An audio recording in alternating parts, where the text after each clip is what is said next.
Det här är ett specialavsnitt av Uppskattat där jag och Henrik Jönsson intervjuar Rainer Sittelman som har skrivit boken Myter om kapitalism, utgiven på Svensk Tidskrift förlag. Eftersom det är en liveinspelning så kan ljudkvaliteten skilja sig lite från våra övriga avsnitt, men jag hoppas att du som lyssnare har överseende med detta. Trevlig lyssning!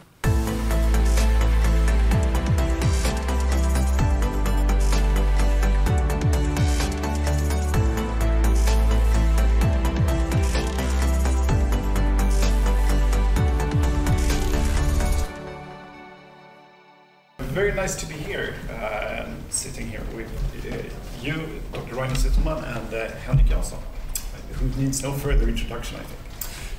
Well, this will be fun. It's an honor to be seated at your table. Thank you. Myter om capitalism. You've written a book about the myths of capitalism. And you list 10 overbearing myths. I'm just going to run through them really quickly to get the audience in. And they are, I've compressed this a bit. People are blaming capitalism for famine, inequality, pollution, climate change, financial crisis, plutocracy, monopoly, greed, gluttony, is the word that I use with war, and fascism. And of course, all other bad things happening in the world. Ingrowing toenails was my addition to the list. So the overbearing question, if I may crack this open, why is capitalism so misunderstood? Because I think anti-capitalists are much better in marketing and PR than we are. This is the only explanation, because the facts, as you see in this book, are all on our side. If I speak, for example, about hunger and poverty, and I mention the fact that before capitalism, 90% of the worldwide population lived in extreme poverty, and today it's less than 9%, and there are a lot of other facts in this book. I think the facts are so crystal clear on our side.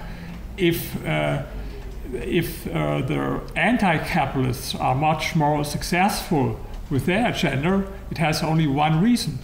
They are much, much better in marketing and public relation for their ideas. If you can position a system where 100 million people died and that failed 24 times in the last century as human, and a system that is responsible that so many people escaped hunger and poverty, to position it as inhuman, I think you have to be a marketing genius. But I have a follow-up on this, if I may. Sure. Now, if this is a marketing issue, primarily, as you seem to be saying, then you used to be anti-capitalism in your youth, yourself. Is that correct? Yes, and sure, I think I do some things better now than some other libertarians do all over the world. Then you've been on the inside, on the hard left. So what is the marketing strategy that they're so successful using to make people believe in these erroneous convictions? Okay, I can mention some things. For example, first of all, be provocative, much more. This is what you can learn if you look at Greenpeace and this organization. This is, by the way, one reason why I use the word capitalism. Because, of course, for a lot of people, it's a bad word, it's a dirty word. But young people, they don't want to defend the existing system. They don't want to defend the existing society. And this is the reason when I had my company, I sold it 7 years ago, I was dressed the same way as you are and you are. Today, you see, it's different. And why is that? Because young people associate people dressed in this way like with people who defend the establishment than the existing system. And I want to have another image, someone more like the left people image, someone who attacks and who is against the establishment and against the system. This is the reason why I have today, for example. But it's not only about the clothes, of course. It's not completely radical. It's provocative. You have to be provocative, and you have to understand something about PR, about public relations. This is very important. Last year I've been in 17 countries. This year in 14 countries, and I spoke with all these libertarians. There's a big difference. In some countries they are very good. For example, in Argentina, they are very, very successful. In other countries, they are not successful at all, and so I can see it has something to do with the public relation. For example, I met some libertarians who are, no, we don't want to go in mainstream media, we don't like mainstream media. They are only always in their closed inner small circles from people who believe it anyway, what they are saying. And I was the founder of the #1 public relation agency in the real estate industry in Germany for 15 years. And of course, the media, they didn't like real estate brokers or so. I think it's Germany not different as it is here in Sweden. But we were very successful in PR. You have to handle with the existing situation. The media are as they are, but if you use it as an excuse why you are not successful, you have to find ways to get in the media, even if some of them maybe don't like you. And I think these are some points. And then the other thing, I think what is very important, this book has a lot of facts, but of course it's hard to convince people only with facts, because in the last chapter I have it, anti-capitalism is a form of religion. And it's the same way, I never tried to have a discussion with a member of Scientology church about their facts, but I don't think that I would be very successful if I had a lot of facts, because it's not based in facts. A religion. It's based in, what you believe and in emotions. Yeah. And so I think it's very important to learn how to deal better with emotions. I had one experience some month ago. I were in Greece, in Athens, and there was a traffic, an accident with a railway some weeks before. 50 people died. Of course, capitalism is to blame, as it is for everything. And there were protesters in front of my hotel, because my hotel was next to the parliament. And I could see them. And half of the time they sang very beautiful songs. I couldn't understand them, but they touched your heart. And I watched these protesters, and then I said to my girlfriend, look, this is the problem. I have the facts, they have the emotions. And what do you think, what's stronger? The emotions are, and so I think I started now to produce films. First documentaries. If I would have enough money, I would make other films. But I started with 2 documentaries, because there are not so many people who read books, and not so many young people who read mainstream media. So I think it's important what you're doing, very successful, very important to be on the internet with podcasts and so, but also with films. And the main mistake from a lot of libertarians is that they make things too complicated. For example, if they have a lecture, you see there sometimes an old, maybe a little bit fat guy speaking. Here I have a higher quote, here I have a Mises quote, here I have something about the pricing theory. Do you think young people get very enthusiastic about this? There are not so many people who are interested in theory. I think it's easier to tell them something about history, for example, and to make things, to explain it in an easy way that they can understand. I give you one example. I was some month ago in Argentina, and in Argentina, it's a crazy story that was 100 years ago one of the richest countries in the world, and because of all the state intervention, they became poorer and poorer and poorer, and since 1945 they have every single year double-digit inflation, every single year with exception of the 90s. And they are used to have this attitude, this is my right, I have to get it from the state, from the government. This is how they think or they thought. But now there's a change. And I had a lecture, like in this room, but it was a much smaller city as Stockholm, and much more people there, I think 80 or 100 people there in this room, young people, 20 to 30. And one of them was sitting in the first row, and he wasn't really handsome, so I thought maybe he has no girlfriend. It was my guess, and though I went to him and I asked him, hey, do you have a girlfriend? He said, no, I don't have. That's what I expected. Okay, but would you like to have a really beautiful, pretty girlfriend? Oh, yeah. He smiled, and then I asked him, and what do you expect? Who would bring you this pretty girlfriend? The government? The state? Do you believe it? I said, no. No, he laughed. I don't believe it. I said, well, what do you think? Who's responsible for getting this beautiful girlfriend that you want? I said, I think that's me. That's all. It's not only with this girlfriend. It's with money. It's with everything. And so you got it in your... It's only one example how sometimes it's a difference whether I'm sitting there speaking about any economic theory and hear a Mises quote and hear this Hayek quote, or to try to explain it to people in a way that they can understand it, maybe even that it's funny sometimes for them.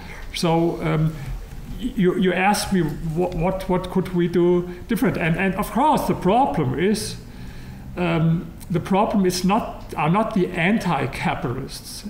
They are not the problem. The problem is that we have not enough people to defend capitalism, especially entrepreneurs who have the money.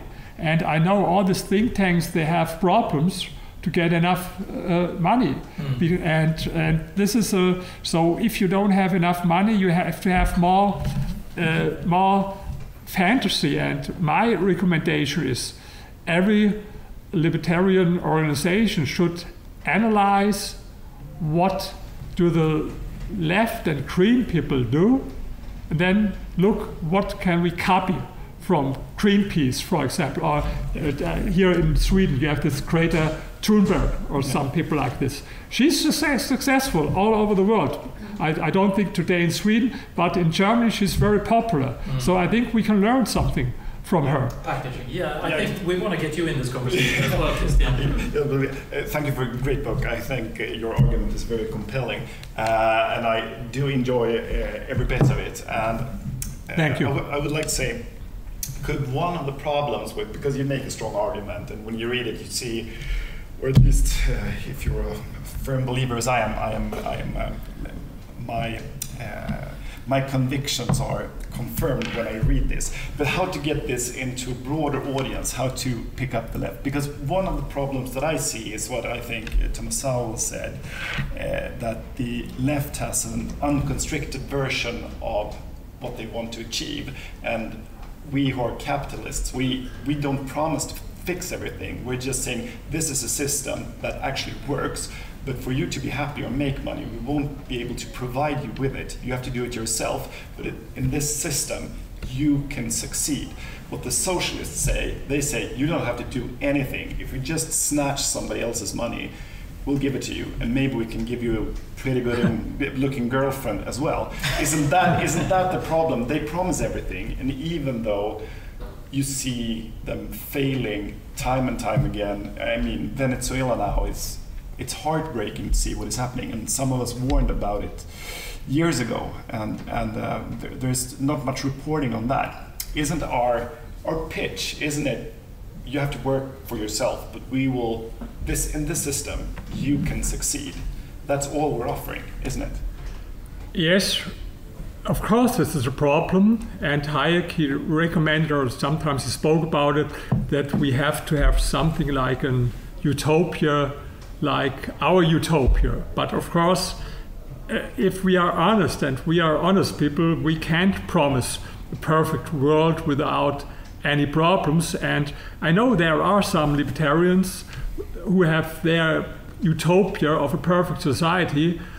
I don't believe this, and maybe it could be easier to convince people if you replace the one utopia with another utopia, but only on the price to be dishonest to people and to promise something that you can't keep in the end. Well, here's the crux of the matter. Because if you're talking about the left is better at marketing themselves.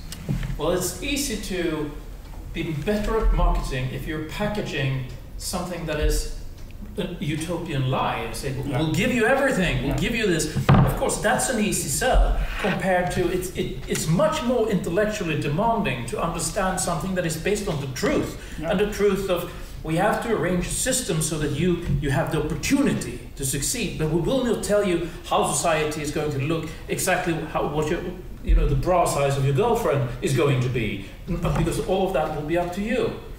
So then we have an uphill struggle because it's like you're fighting an opponent that is not truthful. Yeah.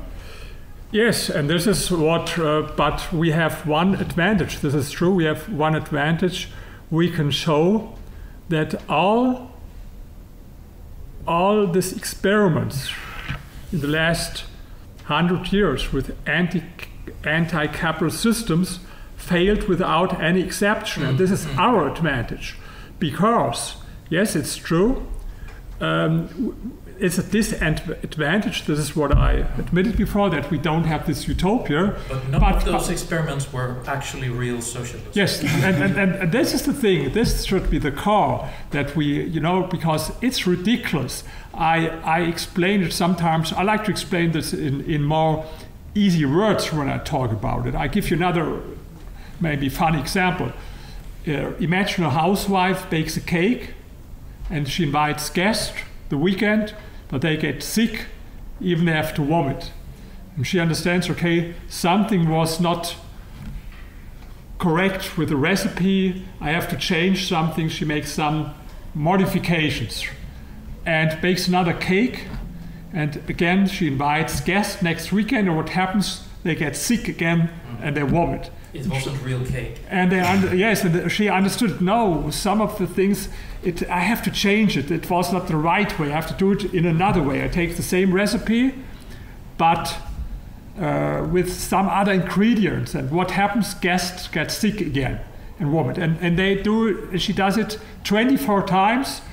I tell the story to people and then, okay, everyone tells me, no, this is crazy. There's no housewife in the world who would be so crazy to make the same cake with a similar recipe 24 times and guests get sick anytime. Yes, it's true, there is no housewife in the world, but this is exactly what socialists do. And I try to explain it with some... This really boils down more to the neighbors, because they'd be nuts to keep coming back to that lady.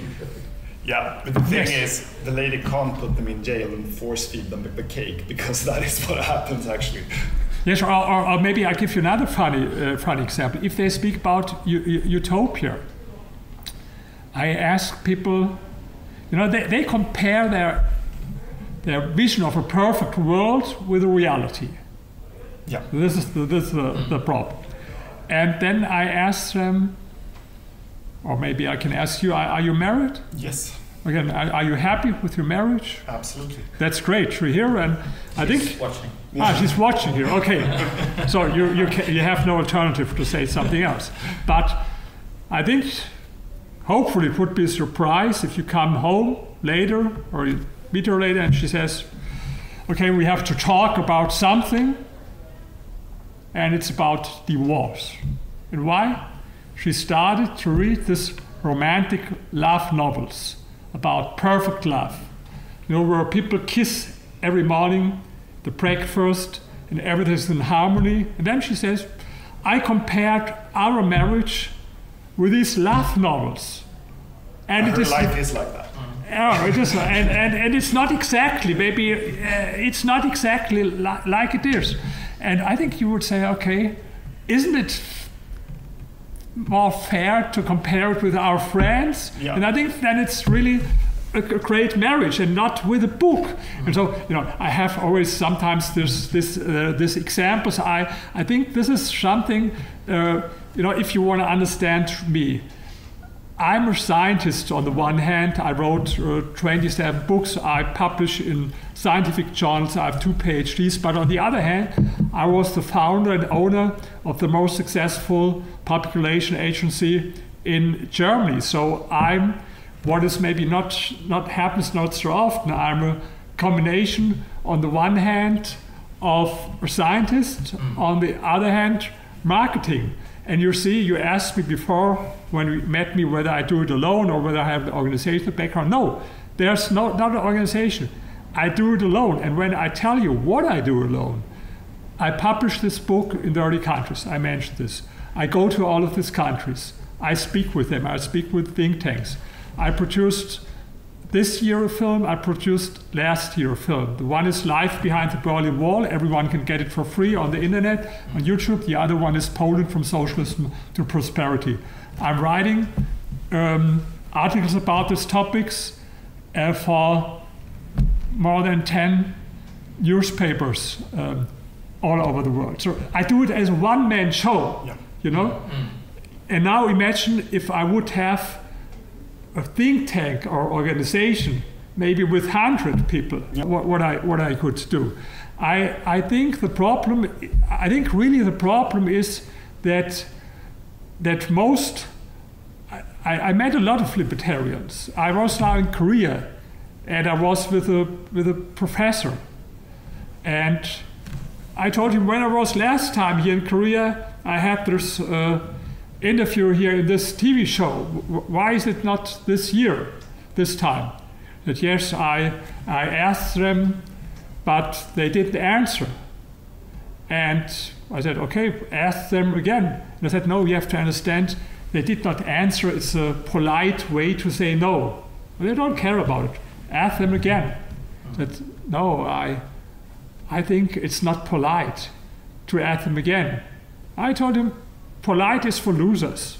So, but he didn't understand it, because I think this is a special kind of attitude.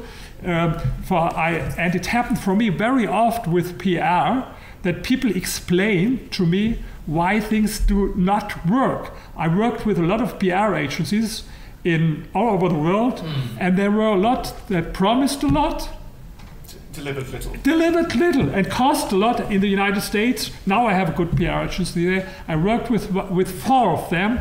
They promised so much, they cost so much, and they delivered 0. The only thing they delivered to me every month to explain to me why things did not work.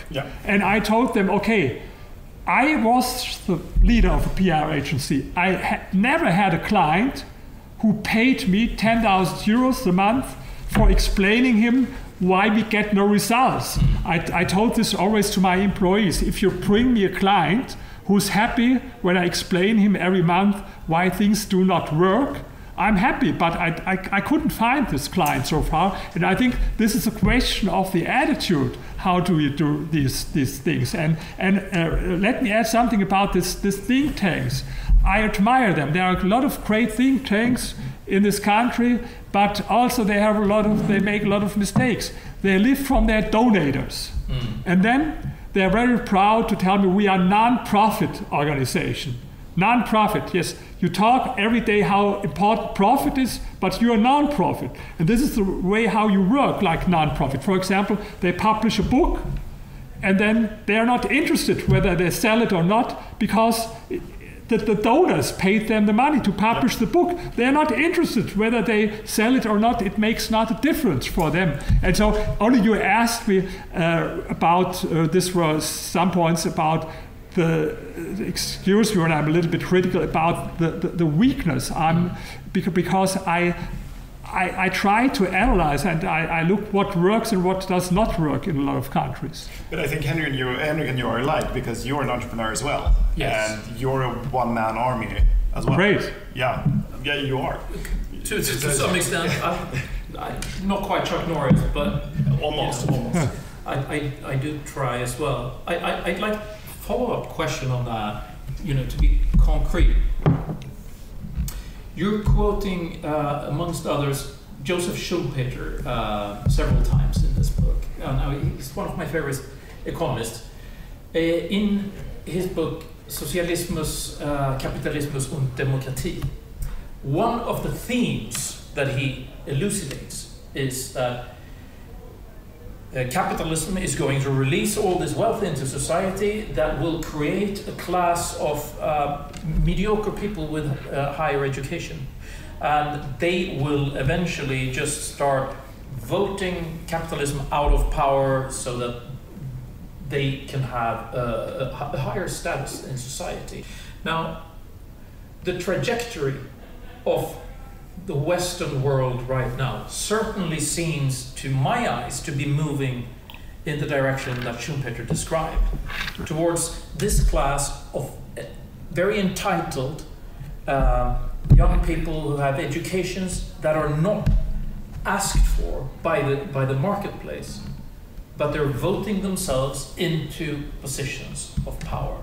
Do you recognize, do you understand where I'm going with this one? Absolutely. We have this in Germany. You see, there are a lot of people who studied and were not successful or broke up or dropouts from university, and now they're very successful in politics. They get elected and they earn much more money than they could ever earn because no one needs them. And now they have maybe this position for maybe even in a company for gender questions or whatever, and then they can make some money.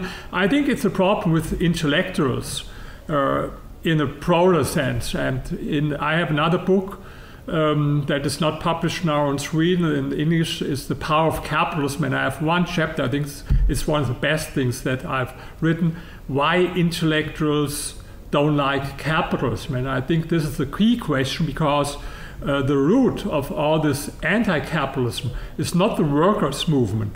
This was one of the few things where even Lenin and Hayek agreed upon, that the source of socialism is not the workers' movement. The key characteristics of people who label themselves workers in Sweden is that they don't work. Yeah. And the problem is with the intellectuals, and this is exactly, I agree with this. You know, I myself come from an academic background. And what do you learn there from your parents? It's very important that you read a lot of books, that you have a good education, good grades at school and university. And if you have a PhD, it's great. Or if you have two, like me, it's even better. So, and then what do you learn later on in the university? You learn the same. They tell you the same, that the ranking in the society should be in the way, as more educated you are, as more books you read, the better it is. And this is what you learn.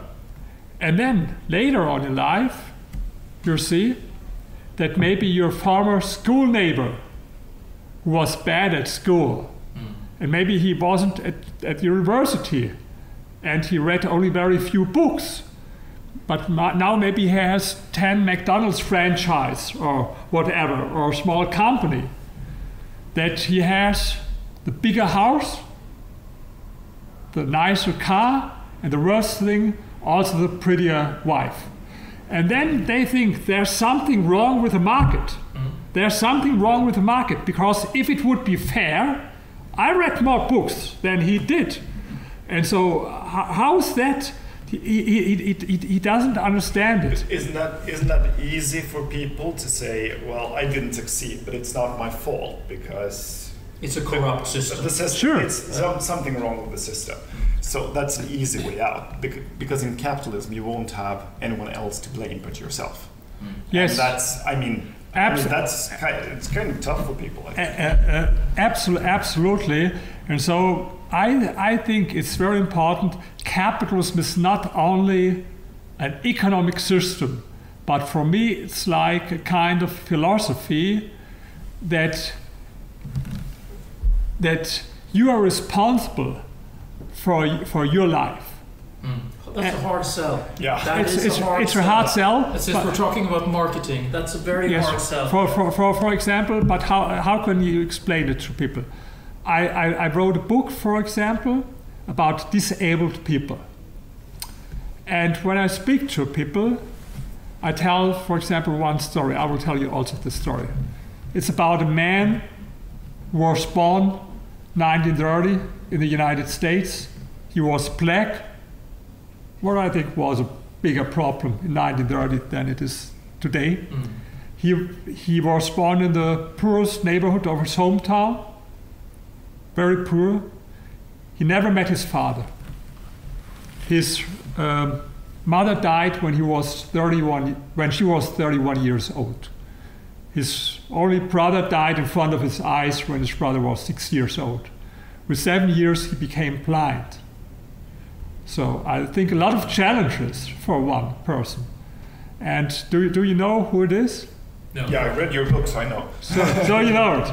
It's Ray Charles. Yeah. It's Yeah. the most successful male singer in history.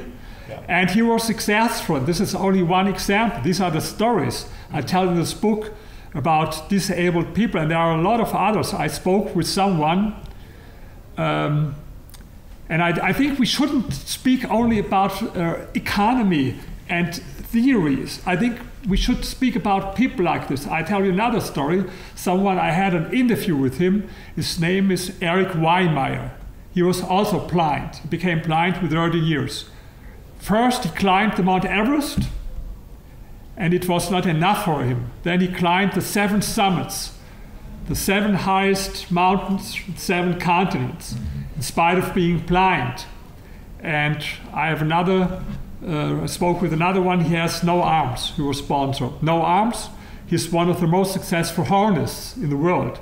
Or another one, I haven't met him, but maybe you know his name, Nick Vujicic. Have you heard about Nick Vujicic? Have you seen some video? Check videos on YouTube. Nick Vujicic.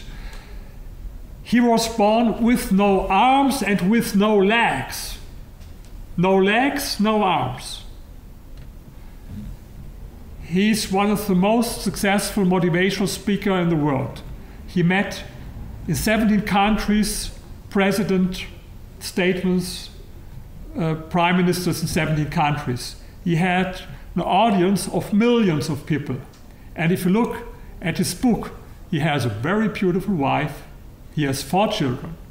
And he was born without arms, without legs. And my message is, if these people could succeed, Ray Charles, Nick Vujicic, Eric Weinmeier, what's with you? I know it's easier in a way to blame society and find excuses, but I'm not so skeptical. There are a lot of young people who want to succeed in life.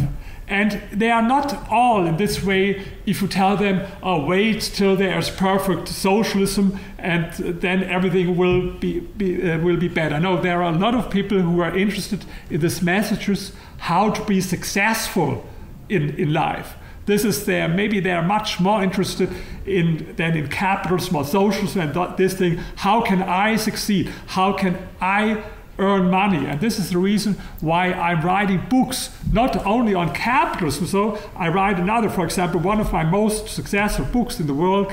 It's Dare to be Different and Grow Rich, The Secret of Self-Made People. And it's a way to spread the message in another way as a philosophy, not only to speak about the theory and the economy. But it's great if you're very successful, that's fantastic. But in a capitalistic system, you don't have to be very successful to be well off.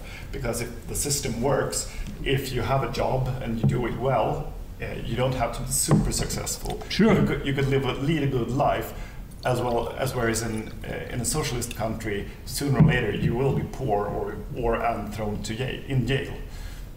Maybe if you're not. Yes, this is another poverty. Let's speak about poverty. Very important, because this is a moral issue.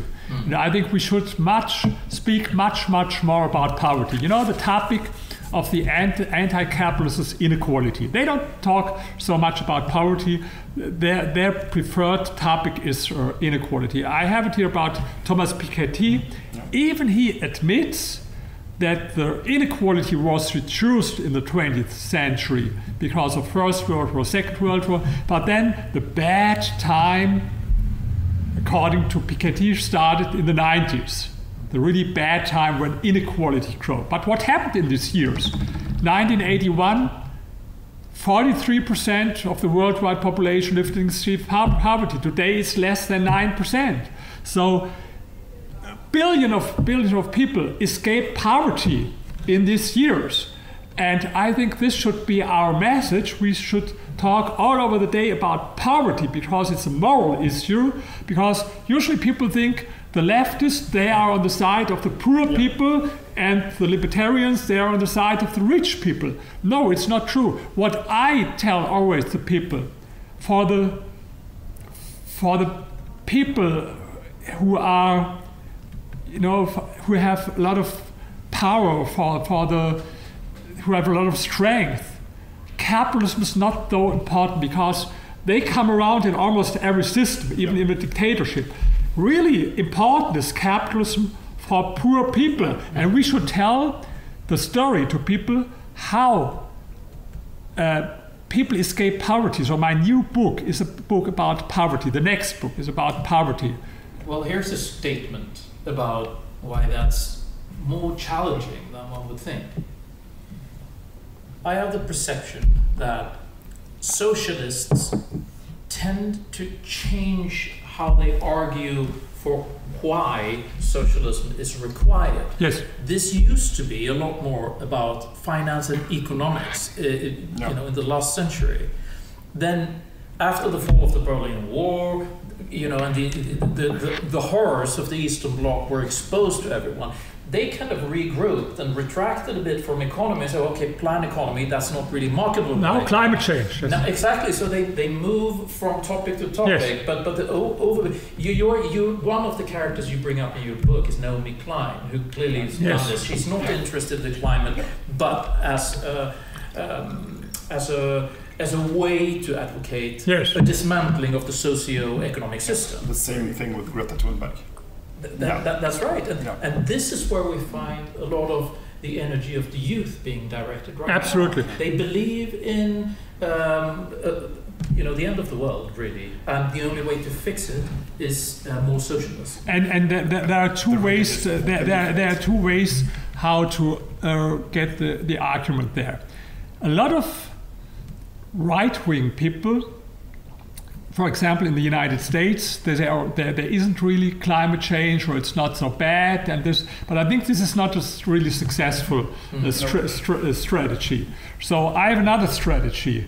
I tell them, okay, maybe it's a little bit. I think it's a little bit exaggerated what they tell us, but okay, it's a problem. It's a real problem. Now think about how we can solve the problem, and let's discuss about how we can solve. For example, Greta Thunberg, she wrote a book.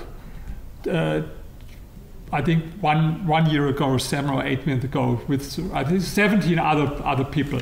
I read the book. Yeah, it's an anthology. Yes, I read the book, and you find not any solution for the problem. On the contrary, she's against any solution. Electric vehicles, no, I'm against it. And nuclear power plants, there are only 5 or 6 sentences why it doesn't work. Everything doesn't work. The only thing that works is to abolish capitalism. Regression of civilization. Only to abolish capitalism. This is the only thing. Even she admits in one sentence that these problems, environmental problems, are not only in capitalist countries, but also in others. It's one sentence from 500 or so pages. But she doesn't talk about it, and we should talk about it. For example, why should we make... I saw no film. I think we need a film about environmental problems in the Soviet Union or about environmental problems in East Germany, because these young people, they don't know anything about it. Of course, they will say, this is not the system that we want another system. But it's, first of all, we should show them pictures, and we should show them what happened there. I have also... You have so many examples about the reactors of the Soviet Union, among others. One example, or another, what I tell people, if you speak about CO2 emissions, it's very easy, I have this in my film, to compare East and West Germany, because both the same country, the same language, the same history, the same people, only different economic system. In East Germany, the CO2 emissions were 3 times higher adjusted to GDP than in West Germany, and other airborne pollutions like sulfur dioxide were even 10 times higher. But people don't know it. They have never heard about this, and I think it's not a good strategy to tell people, oh, the world will not come to an end, it's a general, and we will find a solution. No, you should tell them, you will make things worse with a planned economy. You will make things worse with an anti-capitalism. This will destroy our planet. And not only this, and in the same way, people will get to starvation and hunger and all this. So you will make things worse. Yeah, you make the case in your book, but I think when it comes to Chernobyl, the TV series was great. Yes. And it's so scary because in a socialist system as the Soviet Union, you weren't responsible for your own happiness and for your own prosperity, but you could be responsible for things you didn't even do. The only thing important in a socialist system is not taking responsibility, but passing the buck on so somebody else takes the blame. And I mean, that's horrifying. And I agree absolutely. This is a great film on Netflix about Chernobyl. But one thing is missing in the film. They don't link it that socialism and planned economy is the only reason what happened. You know, this is. That was quite clear. Maybe that's just reading between the lines. Okay, but maybe I would have. I think in my book I have it more crystal clear with some quotes, even from people who were in charge and who saw it and who realized it. You should have the same film as an example why socialism destroys the environment, and I think we need much more of this, especially about the environment, because you're correct. Today they don't talk so much about poverty. They speak first about inequality, and they talk about environmental problems and climate change.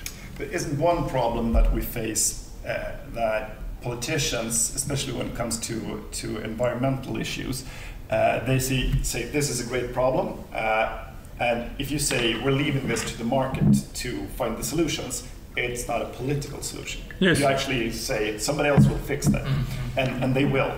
But you can't. You don't seem like a very strong politician saying that other people should fix it. So that's why they come up with their own solutions and their own regulations, and they don't call it socialism. But in the end, it will be socialism. And looking at the development in the EU nowadays, I find that they don't market it as socialism, but, but it is. Sure, it's only another word. They use other words. They call it Green New Deal or something like this. I call it a planned economy, and I tell people, because it's very easy. What I explain always to people, the difference between a planned economy and a free market economy is very easy to understand. In a free market economy, entrepreneurs decide what to produce, and in the end it's consumers' choice. We vote every day whether we use Google or not, or Amazon, whether someone is successful, makes money or not. And in a planned economy, politicians and government officials decide what is produced. And what's happening today, it's crystal clear. In Europe, in the United States, it's more and more that politicians and government officials decide what is produced. So there is so much in your book. It's very comprehensive, and I advise you all to read it. We won't be able to go into all of it, but I would like to touch on a sort of rounding off question, and I'm asking for your opinion on this. Sure. The future.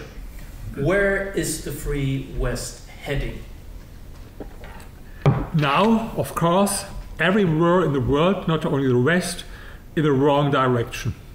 If you compare the 90s, for example, with today. In the 90s, 80s, 90s, we had Ronald Reagan in the United States, Maggie Thatcher in the UK, don't forget Deng Xiaoping in China was very, very important. Even in countries like in Argentina or in Italy, you had some pro-market reforms, and of course in Sweden you had these reforms in this time. This were the 80s, the 90s. And today, if you look around the world, first start with China, because China is very important. We all depend what happens in China. For example, our economy in Germany, we depend totally on China. If in China, if they have a problem, we sell much more cars in China than we do in Germany. And it's not only with cars. So China is very important for the world. What happens there? This is maybe our start when I talk about China, because it's so important. Also, what a lot of people don't know, in the end of the 50s, with the so-called Great Leap Forward from Mao Zedong, this was the biggest socialist experiment in history, 45 million people died. This was the situation. And by the way, I come back to the question, if I have my lectures, wherever I speak, I ask people in the audience, have you heard at school or university about this biggest socialist experiment in history where 45 million people died?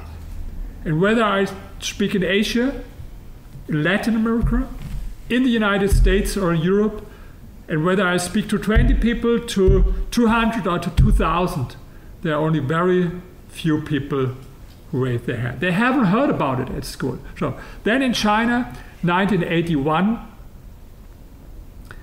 88% of the population lived in extreme poverty. 88%. Today it's less than 1%. How did it happen? Very easy.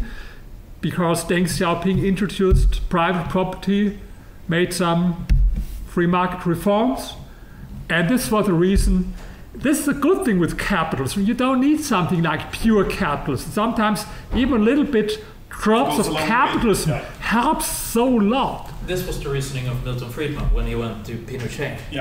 But you have the opportunity to get some free market into that economy would benefit the and now the problem is they forgot why they became so successful, and Xi Jinping goes back in the direction of less market, more state. And you see now the consequence in China, and this will not only be bad for China, but so. Then let's go back to Latin America.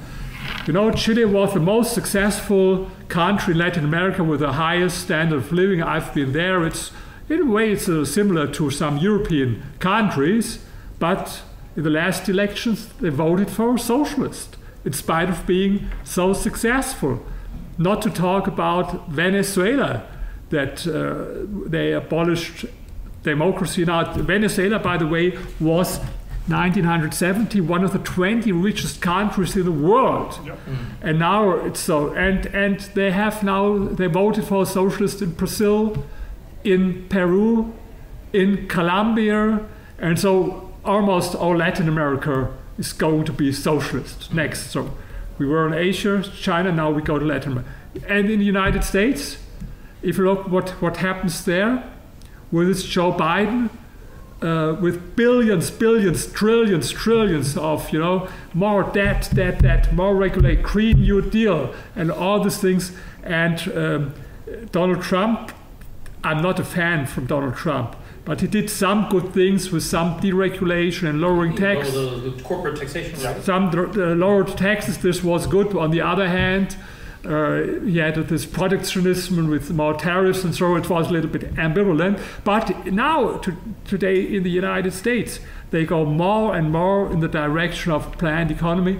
And the problem is that even in the Republican Party on the right, you find more and more anti-capitalists. It's not only a problem of the political left, it's also a problem in the political right, in conservative in the United States. So now, next, look to Europe. I can talk about Germany, where I come from. First, Angela Merkel restructured our economy, our energy economy, to a kind of planned economy, abolished, phased out nuclear power plants. What's a crazy idea if you want to do something against climate change, by the way. Then to phase out coal power plants, forbid fracking. Now we import dirty fracking gas from the United States, but in Germany it's not allowed, fracking.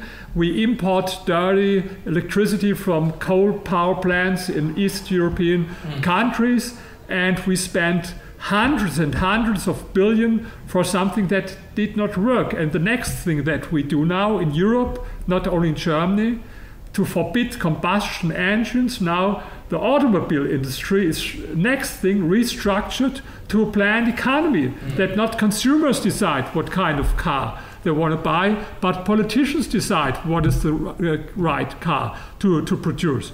And so everywhere in the world where I look, there are only very few exceptions. I see that it's going more and more in the direction of less market, more state. One of the few exceptions, I don't know how long it will be, was Vietnam. I've been there several times in Vietnam. There's an entrepreneurial spirit.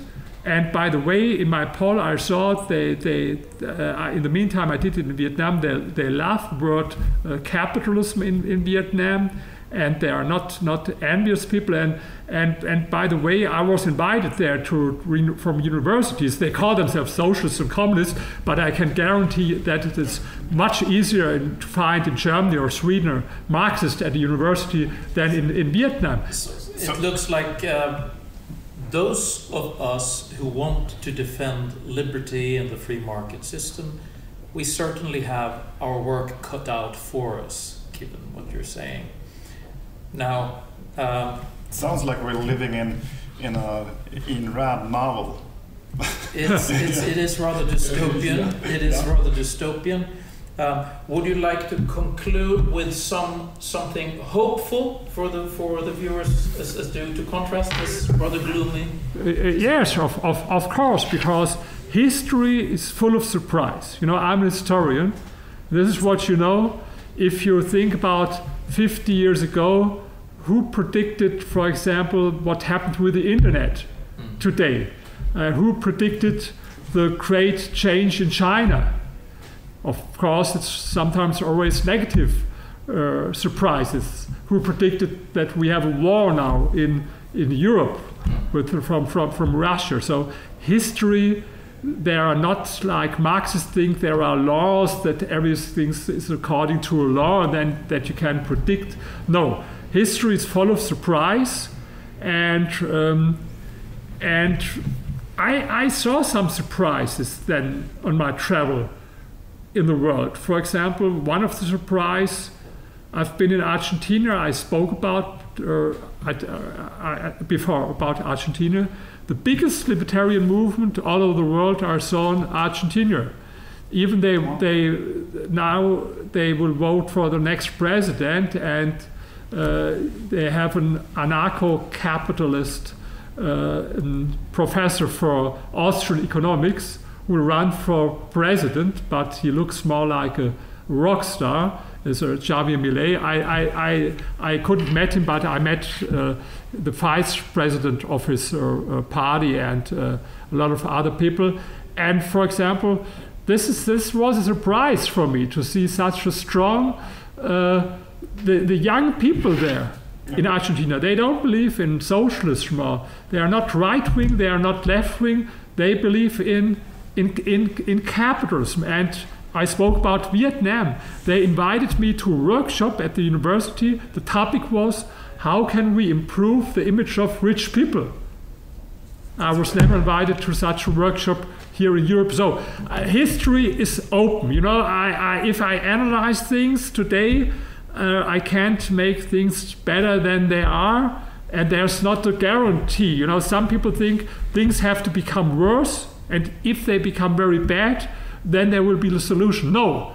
You saw it in the 30s in Germany when we had big problems and things became much worse. And you saw it in Venezuela in another way. But history is open, full of surprise. We have to do something about it. So if you're a young person, this is Myter om Kapitalism. You should check it out. History is not a closed chapter. There is opportunity. I think you can even enjoy it if you're middle-aged. Dr. Zittelmann, it has been delightful to be able to have this conversation with you. Thank you very much. I thank you very much. Thank you. Very interesting. Uppskattat, det är en podcast från Skattebetalarnas förening. Vi arbetar för låga och rättvisa skatter, rättssäkerhet för skattskyldiga och minskat slöseri med skattepengar. Vi bildar opinion och folkbildar i skattefrågan och vi lever som vi lär och tar bara emot frivilliga bidrag. Uppskattar du podden kan du gärna ge oss ett gott betyg i din app och vill du medverka till att Sverige blir ett land med minskat slöseri och rimligare skatter så stödjer du oss enklast genom att bli medlem. Läs mer och bli medlem på www.skattebetalarna.se/bli medlem. Till nästa vecka, ha det så bra!